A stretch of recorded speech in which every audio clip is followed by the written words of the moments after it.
A couple of internet protocol things for you all. The Zoom technology is great. It allows us to really have these statewide conversations, and there's a few things you should know. Best practice is to keep yourself muted while we're on the call because there's a lot of ambient noise that happens and it makes it hard to hear the speaker. So right now you're all muted. If you have a question, I would encourage you to hit the chat button at the bottom center of your screen. You can send a message. You'll see in the left-hand column of that chat screen, you can send a message to everyone, or you can send a message privately to me or to anybody else on the call. We're going to do questions that way later. And so if you've got a question, feel free and stick it in a chat box and send it to me as we go along. And we're going to try and get to as many questions as we can at the end. If you have any problems with the technology during the Zoom call too, please feel free and chat me about that and I'll try and help you out. The last thing I want to mention is that there's a couple of ways to view the conversation. So you can, on the upper right-hand corner of your screen, you'll have speaker view or gallery view. And if you click gallery view, you get the Brady Bunch version, as I like to call it, where you can see everybody's heads at the same time. You can also click on speaker view and you'll get the big picture of the person who's speaking at any given moment, and then you'll see little icons of everybody else at the top. Any other questions before we jump in here about the technology piece? Okay, I will watch my chat icon, and if you have more questions, let me know. Excuse me. Just so you're all aware, we are, as I said, recording this call, and we're going to be posting this on the MUUSJA website. And so if you have folks in your congregation who weren't able to make it tonight, or you want to refer back to something in this call, we're going to have that up there, and we will send you a notice when that goes up, and you can feel free and share that with anybody. It'll be free and open, and anybody who wants to view it can. So without further ado, it is my very, very great pleasure to introduce my friend and comrade and colleague, Lena K Gardner, who is our special guest this evening. Lena wears many, many hats, and so well.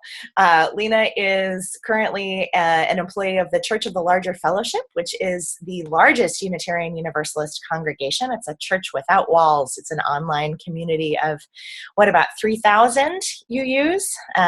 3,500. 3,500 UUs around the world, including folks who are incarcerated and can't access congregations because they are in prison, including folks in various countries around the world where there may or may not be a Unitarian Universalist congregation near them.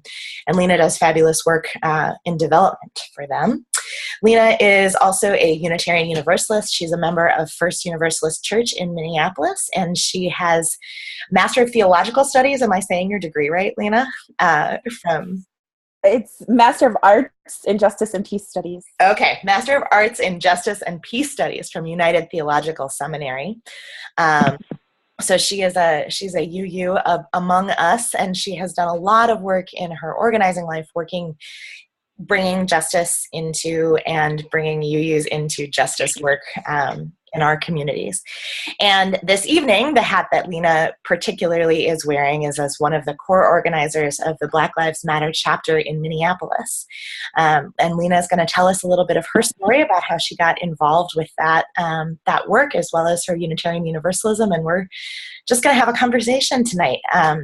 We're aware, I think the larger context here is that everybody in our congregations is aware of the movement for Black Lives that has been growing and flourishing here in Minnesota and around the nation for the last year and a half, 2 years at this point. And Lena generously shared with us a number of written resources that she recommended that we glance at before tonight's call. If you were a late registrant, you probably didn't get that email this afternoon. I'm also going to make those resources available on our website so that you can take a look at those later. So first, Lena, I want to start out by saying thank you for joining us. Thank you for making this time. And I know you have given a lot of time and effort and heart to helping Unitarian Universalists enter into solidarity work with the movement for Black Lives. So we are grateful for your presence tonight. Um, and I want to start by just inviting you to tell us a little bit about the movement for Black Lives, and in particular the Black Lives Matter movement and hashtag and moment that we are in, and just give us a little background and history, and then we'll go into a little bit of your personal story and connection with things. Great. Well, thank you so much for having me tonight, and thank you for the wonderful, amazing introduction. Definitely feel it just feels very nice to be connecting with people from all over the state, with UUs from all over the state. So, to dive right into it, I think I always struggle a little bit with where to start, because it's the past, 18 months, 2 years has been really intense. So I'll just start by saying that I think it's helpful for folks to know that there are there's the overarching movement for Black Lives, which is a term that came out of a lot of different groups working towards racial equity, and that aren't necessarily part of the, official Black Lives Matter network, and yet are still connected to this movement, are still going to use the hashtag Black Lives Matter and still roll with that. And then there is I sent out the article by Patrisse Cullors saying I didn't start a movement, I started a network, which is where we really can hone in on Black Lives Matter as a network, which is we have this kind of overarching national, we call them BLM National, which is, spearheaded by Patrisse Cullors, Opal Tometi, and Alicia Garza. And these three people are our first professional organizers. So they all come out of an organizing background in community organizing, and really having a really clear understanding of how to challenge power, how to organize people to take back power from corporations and different at different levels. So in when Trayvon Martin was killed, that was really when we really started seeing the Black Lives Matter as a hashtag take off. But the movement itself really didn't kind of explode until around August, September, October, or even into December of 2014. And that's also when the Black Lives Matter-Minneapolis chapter got started. I'm one of the co-founding members and also one of the core organizers, And when the Black Lives Matter-Minneapolis chapter first started with a collaborative march with the Communities United Against Police Brutality. I couldn't be a part of that. I was invited, and I have been doing racial and economic justice organizing for about 6 years or something, 5 years, maybe a little less. It's all a little blurry after the past year. But so I knew a lot of the folks who were in this initial loose collective, but it really wasn't until after the second highway shutdown, which was the Highway 35 shutdown, in direct response to the no indictment decision with Eric Garner, which was really when there was a coordinated effort all over the country to really bring attention and visibility to this injustice that was going on by shutting down highways. So it was very strategic. It was coordinated all across the country. And I was finishing up my master's thesis from my master's program, and the organizers then said, Lena, can you help us? We would really love your, experience and, you as an asset on the team. And I was kind of like, no, I can't, I'll just come to the shutdown. And, when I went to that shutdown, it became really clear to me that I need to contribute what I can despite whatever else is going on. And that's when I like to say all of the universe conspired to make that happen. So I had support from my school. I had support from CLF. I had support from my church community. And so, on that highway actually was when I turned to Justin Schroeder, our senior minister at First Universalist, and I said, can we do a vigil at our church at First Universalist? And I think some of you were there. at that vigil. And that was really like the moment for me, like the spiritual, like lightning bolt for me that kind of connected me super deeply into this movement, because the church was filled, and it was not our typical church audience. It was, we had Black and brown faces, we had spoken word. It was a very amazing event. So, after that, I definitely connected with the group and said, okay, I'm in, let's do this. Let's really build out Black Lives Matter-Minneapolis. And that's when we decided to do, it had been already decided to do the Mall of America shutdown. And so that's when I really like dove in head first with that. And from there, I like to say the rest is history, but I'll just, succinctly say we've had a number of actions since then to really raise visibility around the issues of injustice and inequality, specifically towards and against Black people. The idea, I think, behind this strategy, a lot of people, come to it and say, well, why does it have to be so, like, why are you shutting down things? Why are you making people angry? Why is that the approach? Don't you want to like be friends and like make people feel good? And the answer the short answer is no. The goal of this is not to make people feel good. In fact, the goal is the opposite. It's to make people feel uncomfortable and to get on people's radar. I think there are many, many people, especially in Minnesota, who think that things are not as bad as they are for Black people, who think that things are not as structurally and systemically challenging as they are. And when I say that, I mean that there are policies and structures in place that are racist, that keep reproducing racial inequalities. And so the whole idea behind shutting down, doing things like shutting down a highway is to grab a hold in a very public way of people's attention and say, we need to fix this. And you need to be paying attention in order to make that happen. So when we think about like, why would we occupy a police precinct? That's definitely part of the reason why, is to do that. The other part of the reason why, which I talk about in all of the trainings that I do for direct action, is that when you are confronting people in power, systems and structures that have been around for hundreds of years, that have never served a certain population, specifically in the case of Black Lives Matter, Black people, it's really hard work, it's really scary work, and a lot of different messages we get as people in the world is like, well, you as just one person can't do anything, or you don't have the power. It's really these powerful messages. But once you go out and you do a direct action, and I think there are some faces I see that can attest to the power that is found in community, and it gets inside of you. And I think it's a spiritual power. It is a connection of love that really you start to see, hey, wait a minute. There were 200 some police officers at the Mall of America, but there were there was almost 3,000 of us, 3,000. So, we were really clear that we didn't want to make that an escalation and have that like conflicts with people at that way. But you also have to recognize that, like, if had we, decided that was a tactic we wanted to do and been able to train people, like we would have had all of the power in that situation.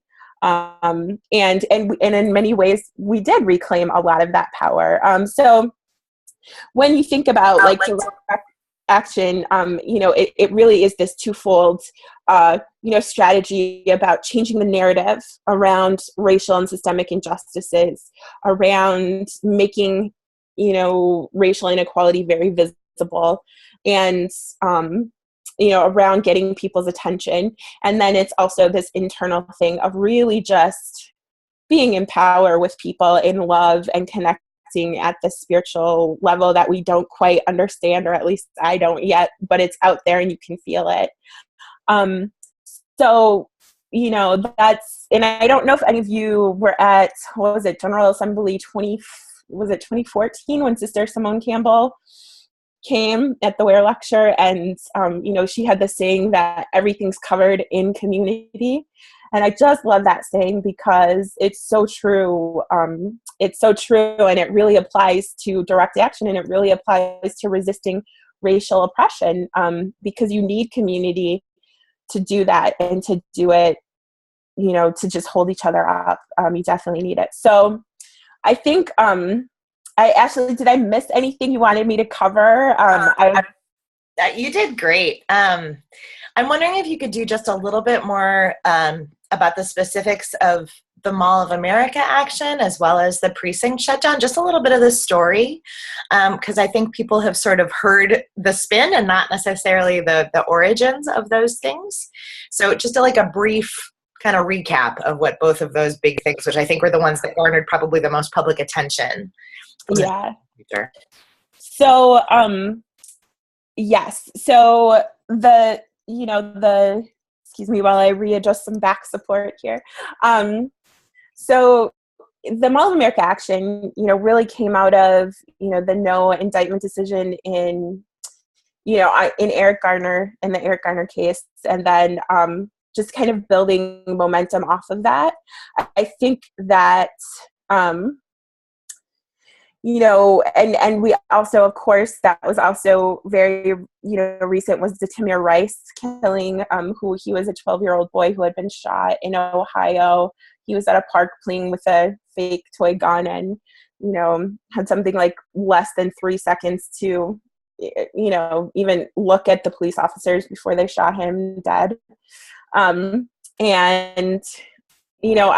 time, I think, when we decided to do the Mall of America action, it also came out of a strategy out of the movement for Black Lives around shutting down commerce as a strategy, because the idea is that society clearly does not care about Black people.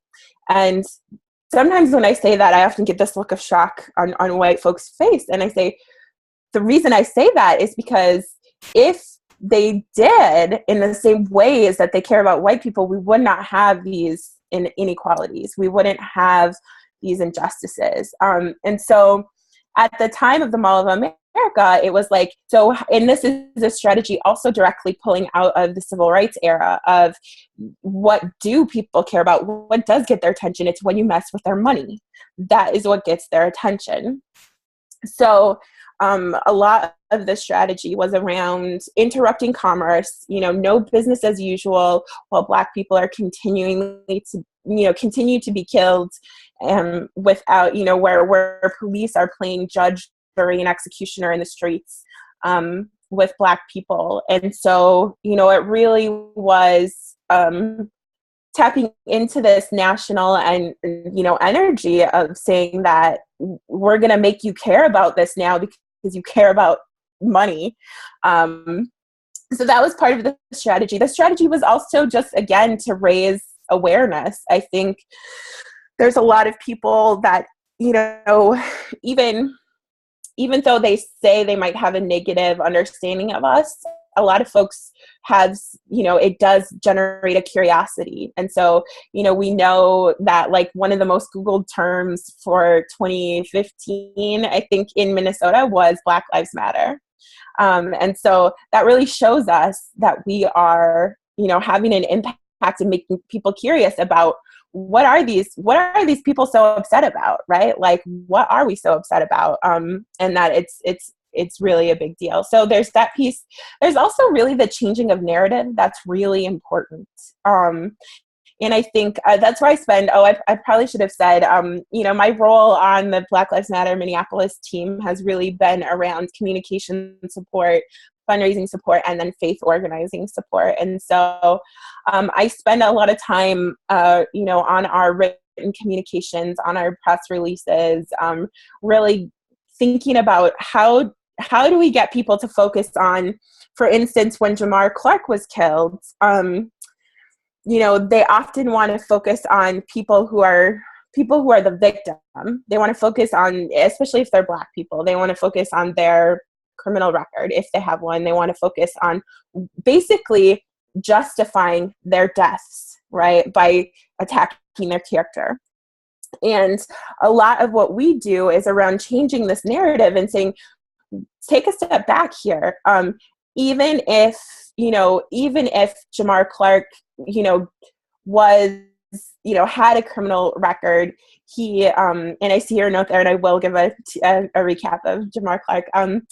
Even if he did have a record for something else, he still doesn't deserve to be shot in the street with his hands handcuffed behind his back. So, I mean, that's a good way to shift into what happened then. So this happened just November 15th of 2015. And I remember because I actually was giving a sermon on Sunday morning at the UU church in Frickley, I think, Michael Servetus Society. And I had been up late, getting my sermon ready. And I started seeing all of these things on social media. That's where I first heard about it, which is the other piece about this movement. It's that it's very organic. We know about things that are happening before the media gets a hold of it. Sometimes even, before a lot of people know, because we're connected through social media. So Jamar Clark was, shot by police. He was fatally wounded. Witnesses say that his hands were handcuffed behind his back and that he was shot, execution style is what witnesses say. There's also a lot of reports that when people were outside trying to film with their cell phones, police told them they have to go back inside or they were going to make arrests. They threatened to mace them, which is all illegal. But that was the situation. So, and I think, Jason Soul, who does work with the NAACP, has been saying for a long time that Ferguson is a lot like Minneapolis when you look at the racial inequalities and you look at the racial tensions, and that, we could be seeing a situation like Ferguson on our hands. And when Jamar Clark was shot, people were enraged. They were hurting. One of their, I don't live over North Side, but in that community, time and time again, police have killed people and literally taken away their lives with zero accountability and no justice. And so the response that we organized there was really a response. We were the ones really saying we are committed to nonviolent civil disobedience. We are the ones committed to nonviolent protest. And we laid out the things we wanted: an independent DOJ investigation, which we got, and we really laid out those things very clearly. At the time we wanted the names of the officers released. So those types of things. So really holding space for that community, for us as a big Black family to be able to grieve and have rage and have a public witness to this injustice that had just happened. It was really important to also shine a light on all of the ways that the police target Black people, to shine a light on the ways that the criminal justice system fails Black people at every level, from an increase in, harassment and policing to inequitable sentences for the same and similar crimes as white people, to, just the way these officers were back on the streets in January. I mean, they just murdered someone in November, and by January they were back on the streets in the same community where they took Jamar's life. So when we talk about police terror and psychological terror and the things that the Black community, our Black community is facing, that is, those are the sorts of things we're talking about. And you don't really get that attention just by doing things as usual. I'm sure we've all been at lobby day for 100 different things. We do the protests around Easter at Planned Parenthood, and, there might be something here or there on the news, but it's really not, we've really got to grab people's attention and do things differently if we want to have significant change. So I hope that gets at a little bit more about the 4th Precinct and, the Mall of America, the big action. And the last thing I will say is, the airport actions too were coordinated with chapters across the country. The big thing about, making impactful direct actions is making them, in coordination with, national other chapters. And so it is important for me, I feel like, to mention that we are one of now 32 nationally affiliated chapters. I sent folks the guiding principles of Black Lives Matter Network, because it's really important to me that people know that as an affiliated chapter, we have decided that we affirm those principles and we go by those principles. And a lot of them have to do with inclusion, just a radical inclusion of all different types of Blackness and affirming Black life in so many ways. So queer Black lives, trans Black lives, formerly incarcerated Black people, disabled Black people, queer LGBTQ, like all Black people. So that's really important to know. So there are other groups in the movement for Black lives that have not necessarily affirmed those same principles. That doesn't mean that they aren't working to end racial inequality. It often just means they're doing it in a different way, and that they're just not seeing it through the same lens as Black Lives Matter does, which is this lens that we're going to center queer and trans Black women's voices and queer and trans Black women's leadership in everything that we do. So yeah. Thank you, Lena.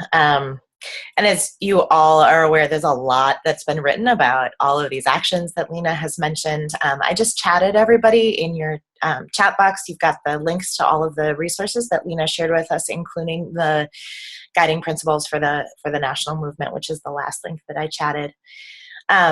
Lena, it actually occurs to me that this is a lot like our 7 principles, which is our covenant that we as Unitarian Universalists agree to affirm and support. We covenant to affirm and support the 7 principles together when we become affiliated UU congregations. And that doesn't mean that congregations that are not part of the UUA or that have different traditions are enemies. It just means that they've not signed on to that particular covenant. So I'm going to segue a little bit on that note into asking you about your relationship with Unitarian Universalism, how you became a UU. I know you weren't raised UU, and a little bit about what it's been like to work with Unitarian Universalists as you are also working as an organizer for Black Lives Matter. Can you tell us a bit of that story? Yes. Yay. I love this. Thank you for asking me that question, because often in my Black Lives Matter work, I don't get to talk about my faith a lot. So it's exciting. So I found Unitarian Universalism at a time in my life when I was really hurting. My grandfather was a conservative Baptist preacher, and he preached what I call an oppressive theology. That doesn't mean, for me, there are many people that come up to me today and say, I went to your grandfather's church and I worshiped there and they had good things to say about it. And there was also a lot of spiritual wounding that I inherited from my father from that conservative Baptist upbringing. And so my dad really raised me and, my siblings outside of the organized church, but he did really raise us with an understanding of, God in nature and in a sense, an understanding of God in community and like in every person, and an understanding of Jesus as this radical political figure. Even if he, didn't necessarily agree that he was, the Son of God. So I definitely had this Christian cultural inheritance in some ways. But after, so fast forward to, and I did a lot of spiritual searching in college for a spiritual community that I could connect with, and I couldn't find one. A lot of the Christian non-denominational churches didn't resonate with me, but I just kept looking, and by the time in 2008, my dad had passed away 6 months before. I was very close with him, and I had also sustained a knee injury, and was awaiting, this knee surgery that was like $30,000, and I didn't have health insurance at the time, really scary time. And I was like, wow, I really wish I had a spiritual community, to help me figure out all this stuff and like help me figure out like, where did my dad go? Right. Like some very like big but basic questions that I think spirituality helps you sort through. And a friend of mine said, well, you should try out the UUs. Have you tried out the UUs? And I was like, oh, well, I'll try them out. So the first place I went was First Unitarian Society, and that was a lecture. And I was clear that that was like not for me, which a lot of people love it. That's great. And then I went to Unitarian in St. Paul, and that particular sermon that Rob preached was very like Christian oriented. And so I also was like, oh, I don't know if that's for me. But then I went to First Universalist, and Justin, really preached this sermon that was all centered around love, a love that won't let you go. And I remember him saying very clearly, trust me when I say, like, I don't know you, I don't know who you are, but I love you, and you are loved here. And I just was like in the back of the church, just like weeping. And I knew I had like found my spiritual home. And that this message of love is one that really resonated with me. So from there, I kind of, was just like a typical church going person for about 2 years or so. Before I decided to look into seminary. And I actually knew I wanted to go to grad school. I was searching for what. And I decided to do seminary because I wanted to, I kind of knew I had this obsession with like how to be fair and ethical in the world. And I also came to understand that like that even as UUs, we really can have a negative view of traditional religions, but without them, we really don't also have a sense of ethics in the world. And like, that's debatable to what extent, but when you really trace the roots back to it, we really don't. So I decided to go to seminary to kind of explore this ethical quandary that I'm obsessed with in my life. And from there, that's really when I started to really deepen my, spiritual connections with UUism. And the other thing I also really appreciate about UUism is just the intellectual, that you don't have to leave your intellect at the door. It really is this twofold, this heartfelt and this headfelt, if that's a thing, journey. And so, with Black Lives Matter, it's been an interesting journey because this is a mostly white denomination. I am just learning about the history of our denomination with Black folks in this country, and how at a similar moment in history, in the late 60s, where there was this big fissure between, this big departure between Black UUs and our denomination, and just learning about the history of that pain and what that was like and what happened then. So for me and my church, I think I have kind of distanced myself a little bit. Part of it is having this new public life is just a change for me. And I just sometimes want to be by myself in my house on Sunday. And the other part really is this tension that I feel sometimes with white UUs around the way privilege shows up, around people thinking like they can walk up to me and tell me like exactly what they think Black Lives Matter should do. And tension around, just how privilege shows up in the space. And so it's been, so it's been a journey of me constantly coming back to love and constantly coming back to how do I keep growing in my faith and my journey in community and stay in community with people. I think that's a question I keep coming back to time and time again. And, there's, so I'll stop there. That's great, Lena. I just want to remind everybody about the chat function that is available to you. So if you have questions as Lena's talking, please feel free and click the chat icon at the bottom center of your screen and send me a question. And I will queue it up for the Q&A that we're going to have in a little bit.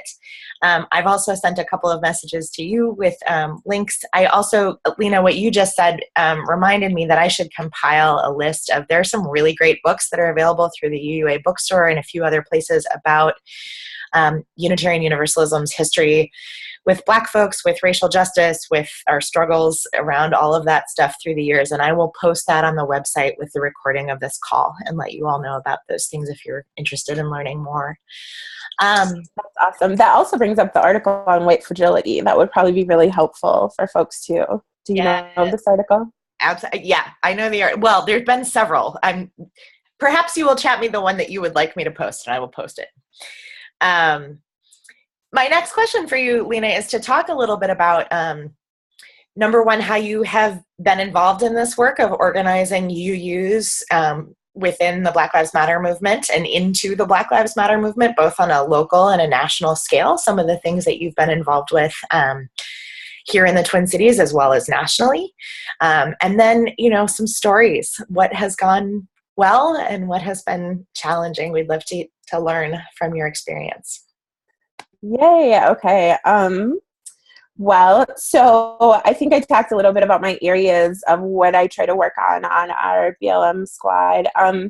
So what I can say, and Lynn can attest to this too, it's been kind of organic, kind of messy. It's been a lot of, hey, Black Lives Matter-Minneapolis, we're doing this thing, and I think it would be great to have some people of faith there and support. Can you show up? And then also sitting with people and working through what those experiences are like in debriefing with folks. We had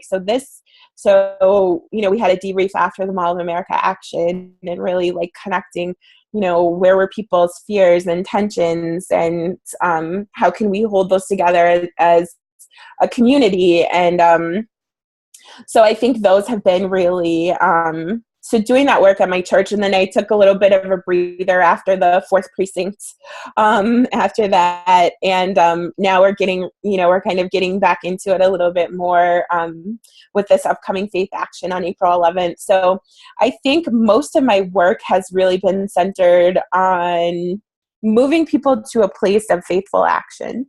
And so asking people to be uncomfortable, to take a risk in following queer young Black leadership, and to, that's basically where a lot of my work has been. I've also built connections because Unitarian St. Paul has really opened their doors to me quite literally. I was like, I really need a place to work from because working at home by myself in the dark of winter is really hard. So I asked Rob and Jan, and they said, yes, come over to Unity. And so, and then I went on the Selma trip last year with Unity folks. And so building connections that way too.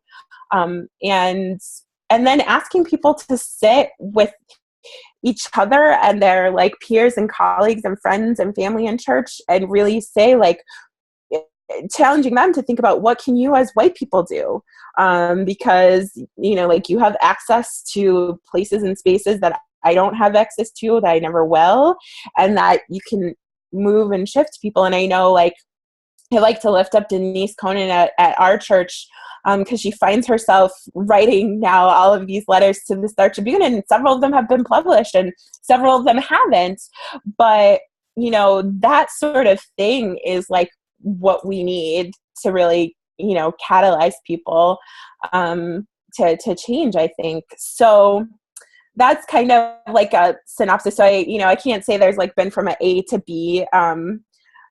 I've just really sat with the question of, I'm part of this faith community that says that we have this commitment to justice and this commitment to, every person having inherent worth and dignity.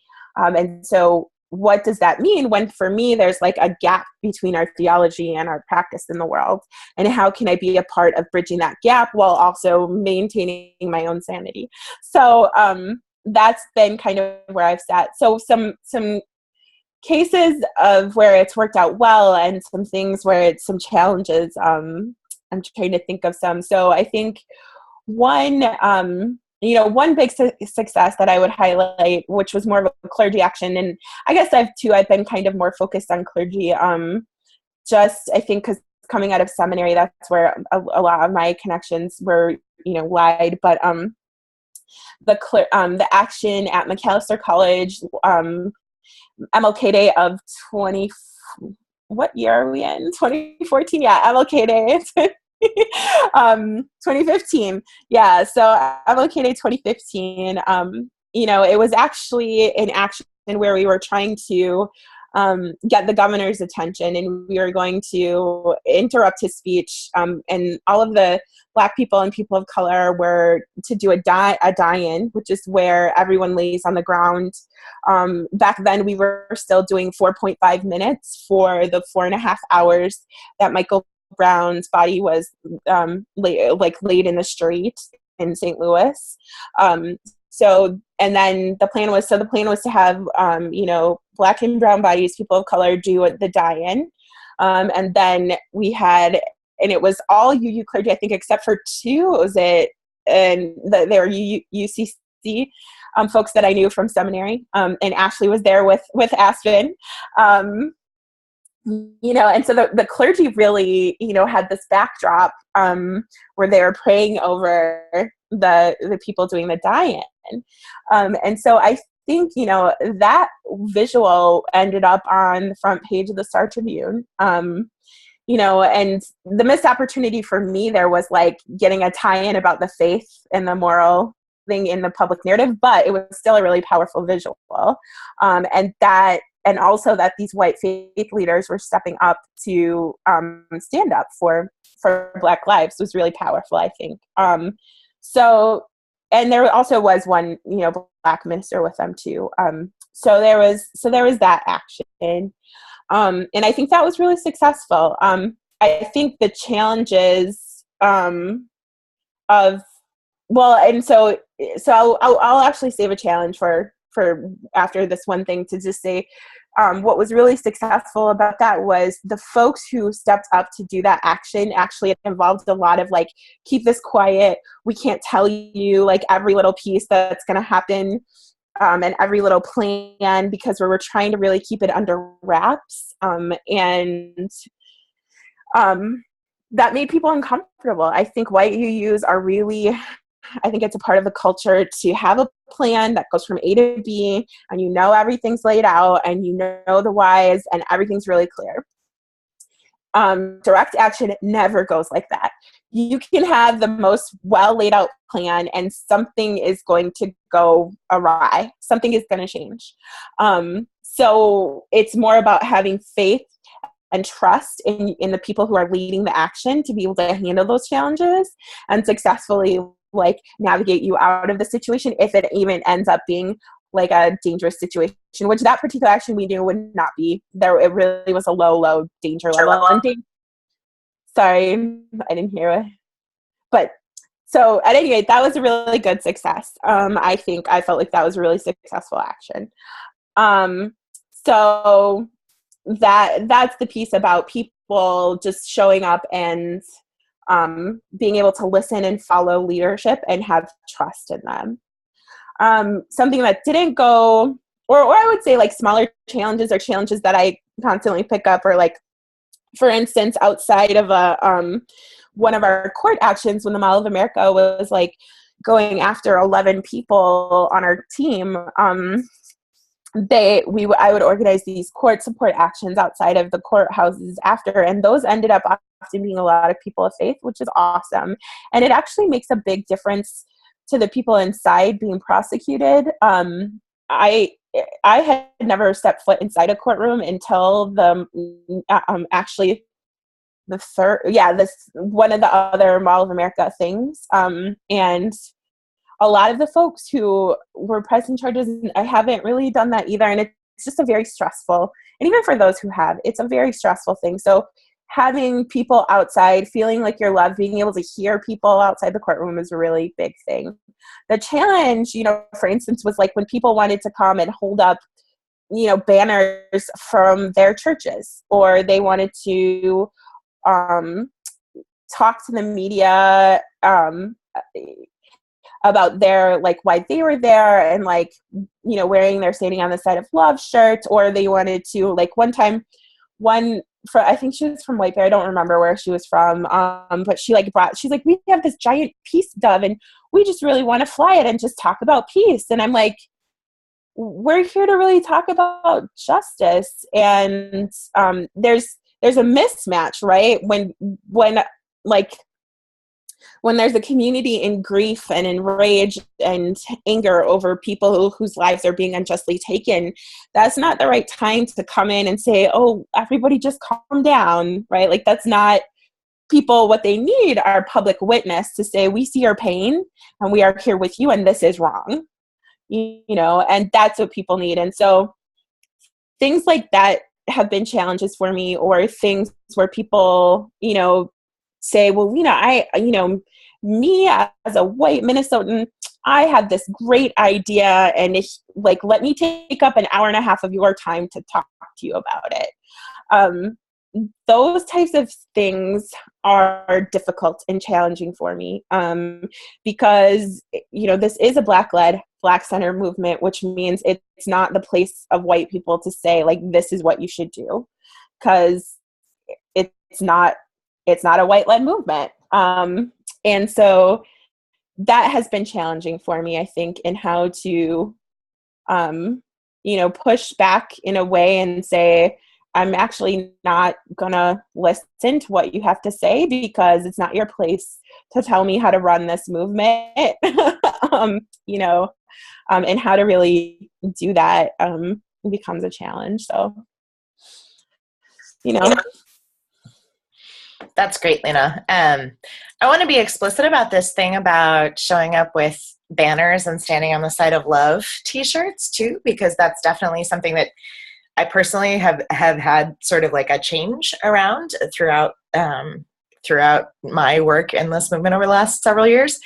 But I think if I hear you correctly, what you're saying is it's actually not helpful to show up branded, right? Like with anything else other than, with any agenda other than showing up as support and solidarity. And so, like, my personal experience is that sometimes you've asked, for example, for us to show up as clergy, to wear those collars. Sometimes you've said, nope, we don't want the collars, or we don't need you at this action. We don't want white people in the front. And so it's really about being strategic, about creating a unified voice around what we're doing, being focused and following the agenda that's being dictated by the leaders of this movement, who are largely, queer and trans Black women. Is that right? Is that what I'm hearing you say? Absolutely. Mm-hmm. Cool. Yeah. We're going to take about 10 more minutes for our conversation here, you and me, and then we're going to open it up. We're already getting a few questions coming in.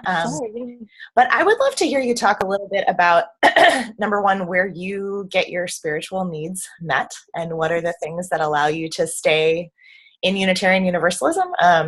As you know, I'm married to a Black UU who I think has many of the same experiences that you've had about loving our theology and not always the incarnation of it that we meet in our congregations. And that sense of loss that comes with that, with both being really deeply committed to our people and our faith, and also seeing that gap between our theology and our practice, as you mentioned earlier. So I'm hoping you can talk a little about that personal bit for you, as well as your work with Blue, and a little bit about the Blue Network. Yeah, absolutely. That's so funny that you tied that together, because that is where I was going to start and say a lot of what is keeping me spiritually grounded these days is my work with Blue. And I used an acronym and I shouldn't have. What is Blue? I was just going to say, so Blue stands for Black Lives of Unitarian Universalism. And there's actually a couple of different groups on Facebook. One is a POC or only space, or actually I think it's a Black only space. So it's actually meant for the literally Black Unitarians. I think that it can be incredibly isolating to be a Black UU. I'm fortunate enough to live in a city with a lot of, UUs, and I think people who also have, and a city with, not a ton of diversity, but some. There are UUs in other places that just don't have that same kind of exposure. And Black UUs in those congregations, oftentimes people just feel like the sermons, like for instance, I was just hearing a story today from someone down south who, when the Eric Gardner decision came out, and for those who don't know, Eric Gardner was choked to death by the police, and it was caught on camera. So we literally have, evidence, a documented death of this Eric Garner case, and no charges were brought. It was decided, no, this cop did nothing wrong. And you can see it on tape. He was killed. And so it's very so when you see that, it hurts my heart just talking about it. And this particular person went to church and they didn't even say anything about it. They didn't say one thing about it. And so being able to connect with other Black UUs,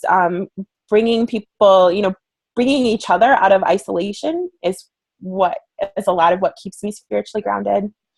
I think what else also keeps me grounded is honestly just nature, going for walks, reading, and I recommend that everybody reads the book From Chaos to Community, Where Do We Go From Here? It's one of Martin Luther King Jr.'s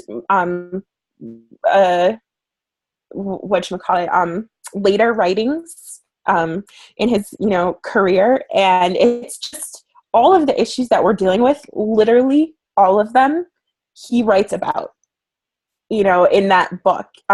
Everything from what's the role of white faith people to what's the role of Black faith people to should we be violent in our protests, should we be nonviolent in our protests, to how is protests connected to taking down these different systems of oppressions. And so I find myself just continuing to come back to, things like that to stay spiritually connected. And so what we're trying to do with the Blue group, and actually next Wednesday, you're all invited. We're going to have a Blue General Assembly town hall where we're going to be talking about who we are as a Blue organizing collective, what we're doing, what our hopes are for Unitarian Universalism, specifically with General Assembly, and really going deep with that.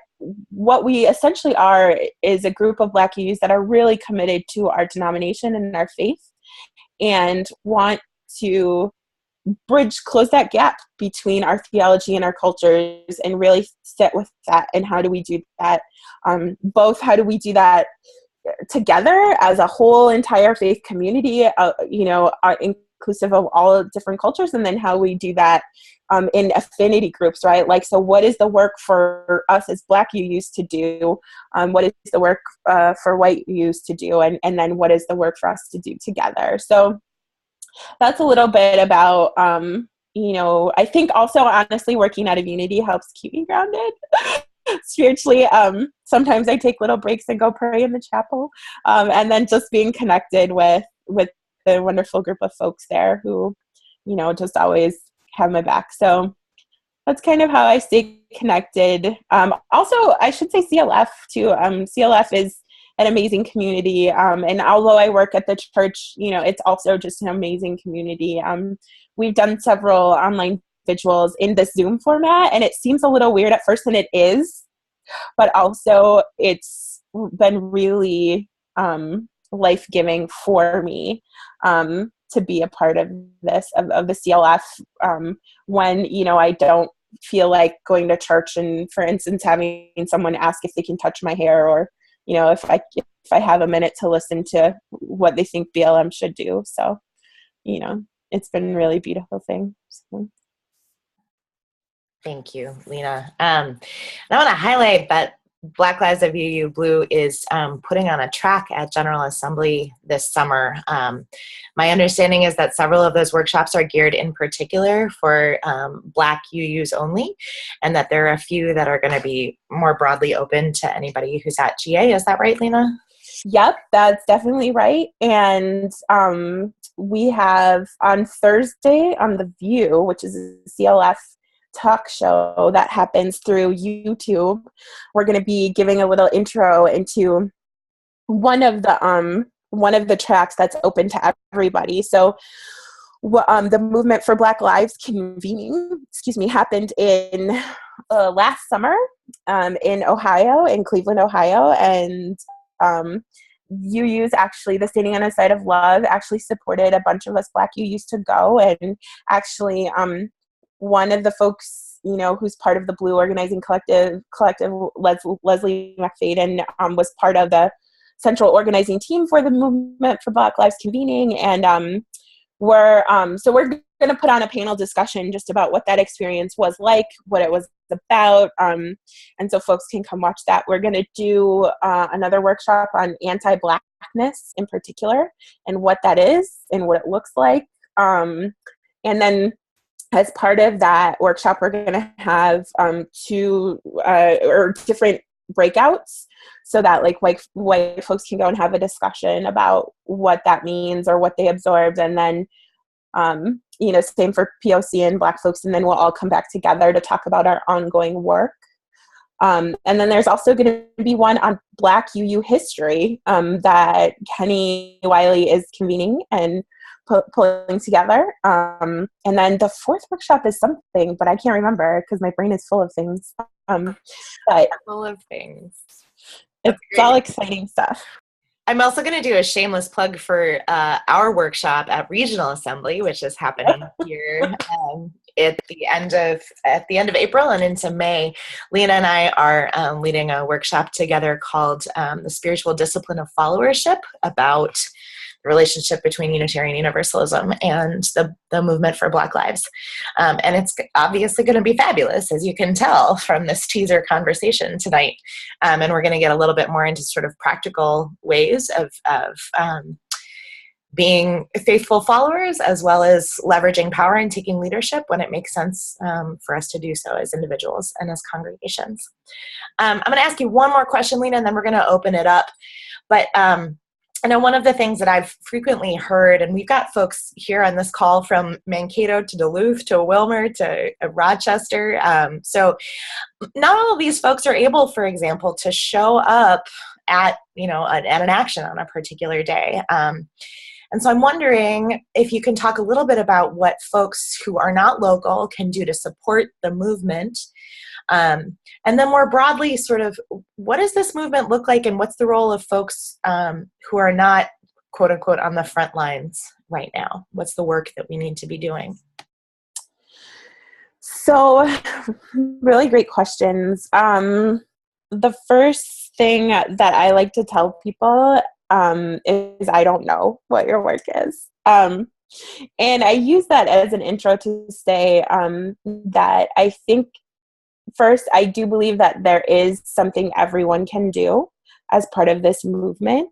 I do believe that. I think that for folks who are out of, like in greater Minnesota or places, where there's not like big rallies they can join, the work is really about thinking about sitting with that question within your own heart and in community, like what would be us taking a risk to raise awareness about racial injustice in our own communities?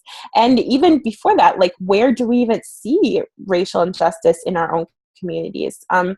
In that White Fragility article, which I had sent the link out to everyone earlier, it addresses this specific concern, saying, one of the biggest mistakes we can make is to think, well, one, either there aren't a lot of Black people or people of color where I live, so this isn't my problem to talk about, or two, getting in kind of these, shame cycles that are hard to get out of. But I think, so one, I will just say, please read that article. I've found it immensely helpful to break down kind of that exact dilemma and why it's actually everyone's responsibility to stop and end racial inequality. It's actually every single person's responsibility, and I believe that with all of my heart. And so, what that means, there was a story I heard about a UU congregation down in Florida where they were like, well, something that would be challenging for us to do, but that would really, that we would want to do is just to make these Black Lives Matter buttons and wear them out in public.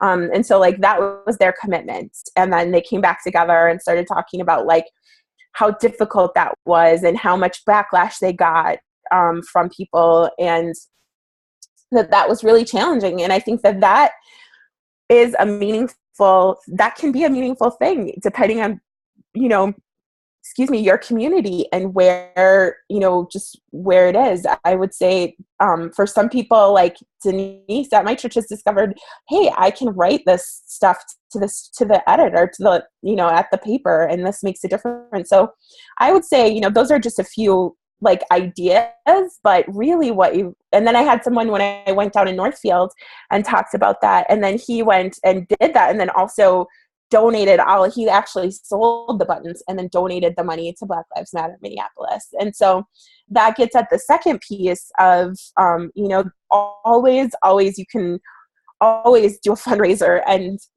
donate the money to Black Lives Matter-Minneapolis or to the Blue Group. We're actually fundraising to try to get 300 Black UUs to General Assembly. And there will be more coming out about that as we get that campaign up and off the ground. But, there's always, when we're looking at racial inequality, and if, I would say if it's a Black-led Black organization, we're always going to have less resources and less access to resources for a variety of reasons. And so financial support. So finding in your own communities, Black-led Black organizations that you can support is really important. And I know that there are some in Duluth. And so yes, things like that. So really sitting with that question within your own community and thinking about that. The one thing I want to caution people, so like all great spiritual truths, I'm going to tell you a contradiction. So there's this tendency for UUs, right, to want to talk and like process things to death and not actually do any action in the world. And so one, we don't want to get caught in that cycle, right, of talking, thinking we'll do something. At the same time, though, there actually is a lot of work that can be done, I think, in having meaningful and challenging conversations around race that don't put the burden on a Black person or a person of color of tokenizing them about like, well, tell me your story and let me learn from it, right? Like there is this power, and I think like at First Universalist, like Heather Hackman has kind of done these amazing, workshops around white privilege and whiteness and racial inequality, and like conversations like those, meaningful dialogue like those, I think that is action, right? Because it's moving you, or I've seen it move people from a place of not seeing their whiteness, not understanding it, to a place of saying, oh, now I see this. And then it's like, once you see that, once your eyes are opened, then you can't, like, you just see these injustices and you can't get away from it. And so in that way, it's that double-edged sword of like, yes, let's actually have more conversations and let's not get caught in thinking that's the end all be all of it, So it's like, yes, go put up a Black Lives Matter banner. I support that. And what else are you going to do? Like, are you going to then, go to a mall and, hand out, like little leaflets or something saying we don't support this, or we don't support grand juries, or, think about this. I think the hardest bit that I've encountered for UUs in this work, in this piece of question of what should we do, is this piece around like UUs really want to have a piece of legislation to say, well, I can make a call and I can rally all these people, and like, yes, that is fun. I love doing that too. When I have a bill that I can say this is what you should support, and like that is great. What I also know is that now is not this time. Like when we look at history, and like I look at history a lot, it took MLK 13 years. He was doing actions for 13 years before the Voting Rights Act was even contemplated. So when you think about, we're not even 2 years yet into this movement, like what does that mean? So for me, that means like we are making space, and we have to keep pushing and keep making space for a new discussion around racism, white supremacy, anti-Blackness, all of these things. We're pushing. So that pushing happens both inside our own hearts, and then it also happens outside in the world. So you know, like even for me, this movement has pushed me to think about like internally in my own heart, like around gender identity and the ways that transgender people face things that I will never have to face or think about, and how that the violence, you know, aimed at their bodies is a terrible injustice. Like my eyes have really been open to that. So, you know, now when I go out into the world, it's like a new lens and a new, you know, a new way I'm pushing for justice in the world. And so it's that kind of work. So like, I don't have a concrete answer of like, you can do this, that, and the other. What I can say is that my faith commitment is to, you know, be a resource for people, to be a bridge. And it's important to me to work with UUs, and this is my faith home. And so to continue enjoying that is important to me. And the last thing I will say is that the piece about followership, you know, is just to take it upon yourself. Like, I think there's this thing of everybody wants to be told like what to do, which is good. I think it's a good approach to say, oh, like, you know, what can we do here to help? That's a much better approach than like, here, Lena, I have 8 ideas and this is actually what you guys should be, you know, focusing on, right? Like the approach of what can we do and how can we help is a much better approach. And at the same time, I think there's a lot you can do to like proactively stay connected with our movement. Our movement right now is on social media. It's on Twitter and it's on Facebook. And I am working to get like our infrastructure and our capacity up so that we can, you know, be more about email and phone calls and different ways of reaching out to people. But it just means you have to do a little extra work right now. Or I won't even call it extra work. I will just say, like, if you're unfamiliar with those formats, like you have to meet us because that's where we're at. And it's a capacity issue, you know, like all of us on the core team have other jobs, have, you know, lives. And we're not getting paid for any of this work. And it's like another full-time job. You know, at the CLF right now, we're really working to hopefully be able to, that I can shift my responsibilities, to be able to do this just full time. So I just, you know, have just one job, but it's exhausting. And so, you know, at the end of the day, if I have a choice between trying to like write another email to like turn people out for something or just invite them on Facebook, like it's just, you know, it's one less thing I have to do. So really being willing to like, and also, you know, giving people and by people, I mean like organizers like myself, like just knowing that it's messy work, right? Like, I think when we were planning, like when Lynn and Denise were planning a different mall action that was all white allies, and, you know, Denise sent me like 3 emails, and then she finally called me and was like, Lena, pay attention. And I was like, I'm sorry. Like, I was pulled in so many directions, you know, just being able to work with me on that instead of being like,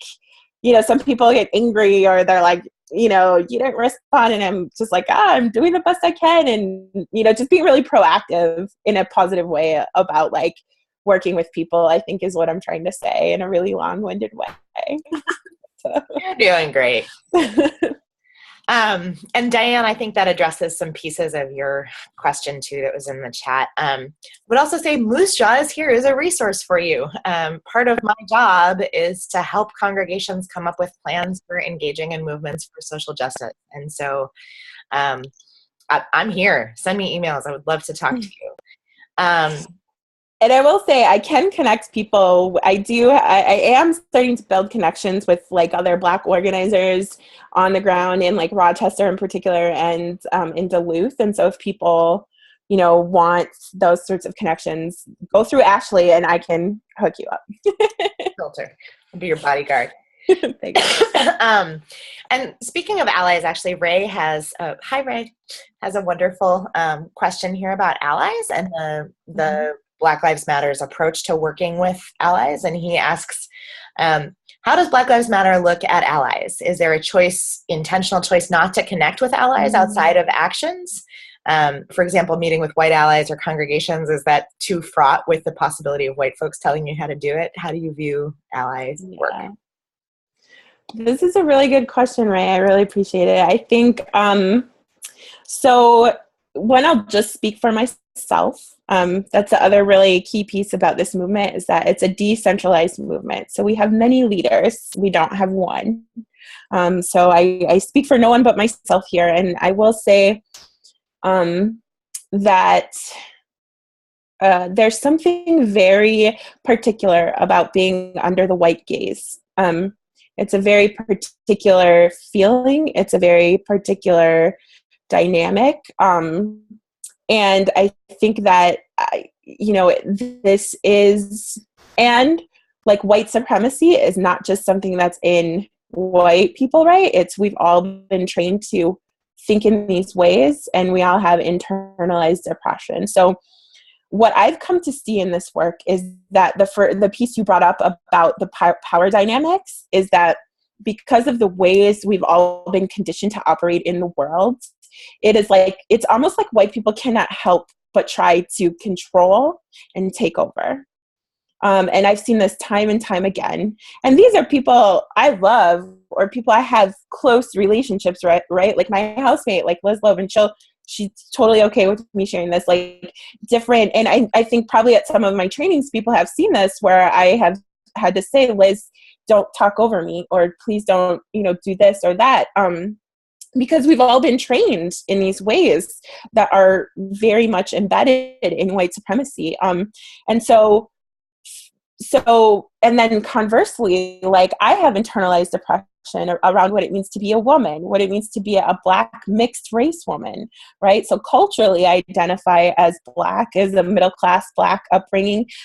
Even as racially, I'm mixed, and like both my parents are mixed. And so, what that means is when oftentimes I'll be in a room with white people, and I find myself falling into old patterns of behavior where I, will, because of internalized oppression, I won't speak up, or I will doubt myself, because I've been conditioned to believe that my ideas are not as important, not as valid, and not as credible as white people's idea or as a white man's idea. And so there are very powerful things that happen when I am in a room full of other Black folks, or a room full of people of color, that I can escape some of that internalized oppression. And that's what I mean about being under the white gaze. And then there's also, conversely, not the opportunity for white people to come in and try to take over and control.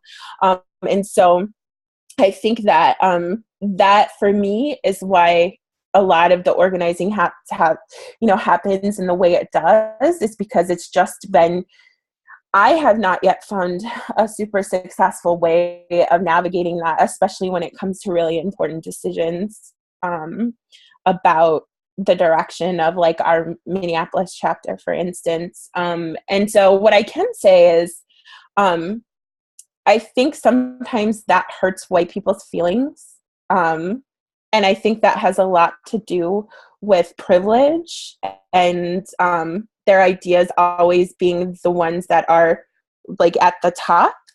And for me, like I have never, and I just always like, how do I say this? There are people that I work with that will not talk to white people about BLM stuff. They don't think it's worthwhile. They don't think it's a good tactic. And I have light skin privilege as a lighter skinned Black person. White people respond to me differently than darker skinned people. And so all of those are dynamics that play into why we say this is a Black only space, or this is a white only space, or like, white people do your own thing. So, but yeah, it's a good question. Yeah. And if I can jump on to the end of that too, I would add that, like, I think a question that I keep trying to ask myself, and that I think a lot of white people who are trying to be in solidarity with this movement are trying to ask is like, what part of this is mine to organize?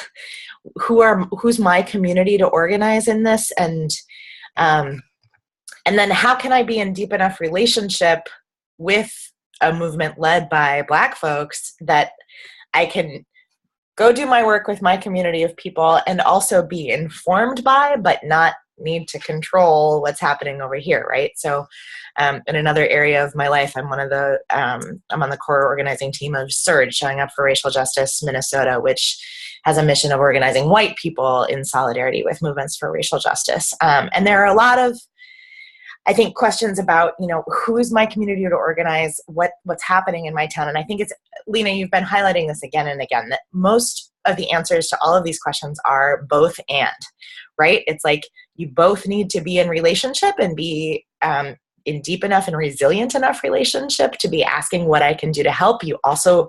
And you have to be figuring out what leadership you have to take and being willing to take those risks. And it's a cycle, right? Like you have to be in a place of spiritual groundedness, of relationship with people and with communities that's resilient enough so that you can make those mistakes, take those risks, and come back and figure out how you just keep muddling through and forward. It's complicated. The other thing I will just say too is that I think this whole idea of one of my also strong organizing beliefs is that people in the what's the right word, that are the most oppressed in our society, the most marginalized, have the answers. They actually know how to solve the problems, like we as Black people, because we see them the most clearly, right? So in my mind, it makes the most sense to have us and other marginalized people at the forefront leading the strategy for change. Like just from a very strategic standpoint, that is what makes sense. What doesn't make sense, and this goes into Audre Lorde's quote of you can't dismantle the master's house with the master's tools, right? It doesn't make sense for people for white folks in particular to say, well, this is how I would solve this problem because we've been doing that for a while, and it hasn't been working. So I think it's really time to center, the most marginalized voices, the most, the people who have the answers because they see they see it so clearly. They see the problem so clearly. So yeah, I was just about to give you a really nerdy seminarian citation for the praxis of stuff, but I won't do it. I had to stop myself from using the word praxis earlier, but now since we both said it, praxis is this idea of a cycle of action, reflection, and action where you jump in somewhere on the wheel and it's this pairing of I'm going to do stuff and then I'm going to think about it and I'm going to learn from it and then I'm going to do some more stuff and then I'm going to think about it and learn from it and more. And it becomes a three-dimensional, like a sphere as opposed to a circle when you do that in community, right? So you've got people who are always doing that work together. And that's, to me, the power of, congregational communities, of movement communities, because you're developing the interpersonal relationships that give you the wellspring of energy and sustenance that you need to keep in that cycle, because it can be so depleting if you're trying to do it alone. We have a question here, and Kay, I'm actually going to rephrase this a little bit because I think Lena addressed some of the things about what you can do if you're in rural Minnesota, but Kay is asking about, from the perspective of Wilmer, Minnesota, where there is an increasing community of Somali folks, but my understanding is a very small population of African Americans in that town. And so I'm wondering if you can talk a little bit about the role of Somalis in particular here in Minnesota in the Black Lives Matter movement and how that community's struggles, obviously they deal with anti-Black racism as Black folks, and as an immigrant community have a different set of challenges, and in some ways some conflicting values and experiences. Absolutely. And also on top of that, the Muslim, aspect of that too is different.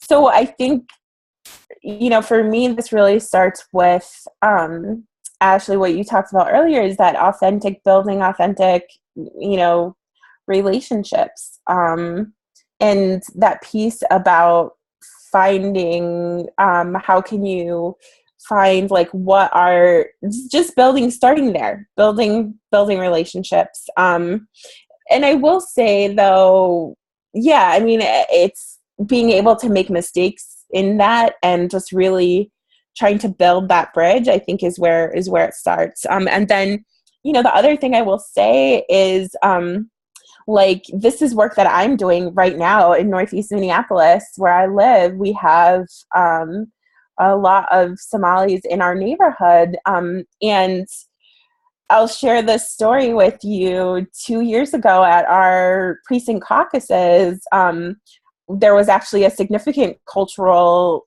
miscommunication that almost ended up in me hitting someone. And it went like this. There's this Somali man, and, he was showing up in the space as a man, taking up a lot of space, being really loud, and was trying to take the delegate lists after they had been, and I don't know what he was doing with them. I couldn't see, but I was like, hey, maybe you should let our chair, Tim, handle this, because he's the one who sends out the lists, whatever. And this man slapped my hand. And Black culture, the culture I came from, is you do not put your hands on me.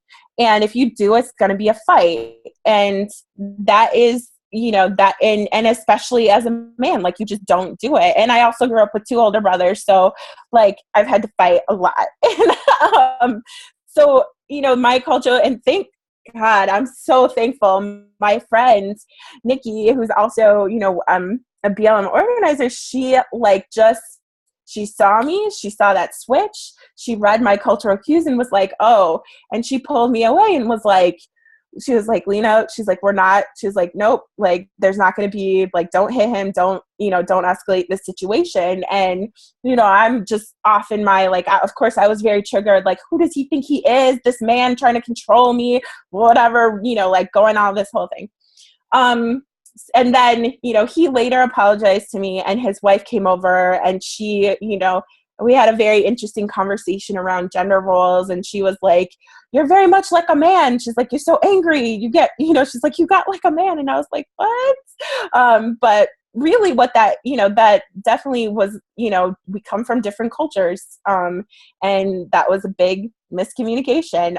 But then we fast forward to precinct caucuses this year, and, we kind of both laughed about that situation, and along with another Somali leader from our neighborhood, we're going to go out for lunch together, and he was like, we're going to eat goat and it's going to be great. And I was like, I don't really eat goat. And he was like, okay, well, we're going to eat camel and it'll be great. And I was like, oh, okay. So, it's like that, it's building these connections out of these situations that happen when we're just in community with each other, I think is really important. And so all I can say is really start there, start with building authentic relationships. I can say now I'm really looking forward to having dinner with them. I'm sure I'm going to say some stuff that's going to be problematic and offensive. And I'm sure they are going to too, but we're going to work it out, because I think we also recognize the connectedness of that anti-Blackness, right? That's a whole nother thing. Y'all should come to the session at General Assembly about it. So, I mean, that's all I can really say is just reach out. Don't be afraid to just reach out and say, and I think when you reach out, yeah, I see there's a comment here. Yeah, we have you. Yeah, I see. So I see this comment here. I'll just read it out loud. It says, big male control issue in our Somali community, won't talk with us, insist on being present when we visit with Somali women who look to them for saying anything. The Somali boys in school are hitting women teachers who are increasingly quitting. I would just say with this particular thing, yeah, you have to find, because of some of the cultural differences, you're going to have to find men like that can navigate these relationships with you, because in my understandings, or you have to find a woman who has, you know, a sort of co-leadership with someone. So, you know, you're gonna, if you're really looking to solve some significant problems, which it sounds like, you know, you really have to get some folks in there who have experience in building these cross-cultural relationships on both sides, right? Not just, you know, on our side. And I could probably send Ashley, I could think about it and ask for some, you know, some of the folks I'm connected to now about how to help that. What I can say is don't give up. Keep trying. Don't hit anybody, like, is my solution sometimes. So, that's Lena's Universalist doctrine right there. Don't hit anybody if you can help it. I like it. Yeah. I see that we are almost at the end of our time here, and I wish we had more time. But Lena, thank you so much for so generously sharing your experience and your wisdom with us tonight. I would be happy if you all have lingering questions after this. If you want to email me, I'm happy to field those. I don't want to send them all Lena's way. So if you want to email me, I'm happy to follow up. Thanks, Ashley. Lingering questions about. I also want to say, you know, Lena, I think you powerfully touched on, in so many ways, this idea of what, you know, in movement spaces, we talk about the idea of collective liberation, this idea that none of us are free until all of us are free. And what I say in a UU religious setting is that is essentially the doctrine of universal salvation, this idea that all of us, none of us are predestined to condemnation. None of us are created lesser than any other person.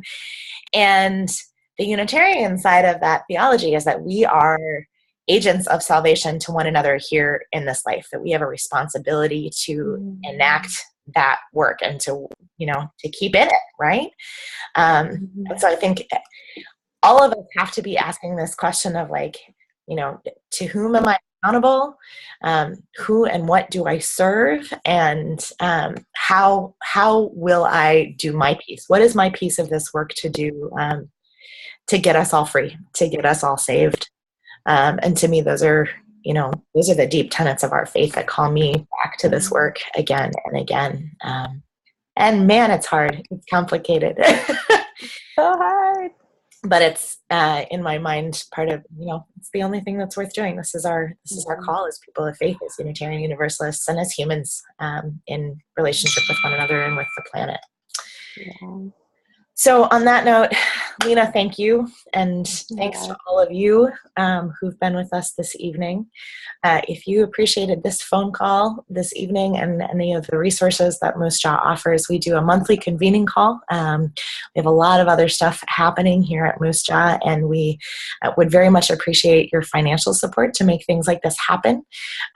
We are a small nonprofit organization that is funded in large part by our participants and our folks around the state who give generously to us, and you can donate right on our website.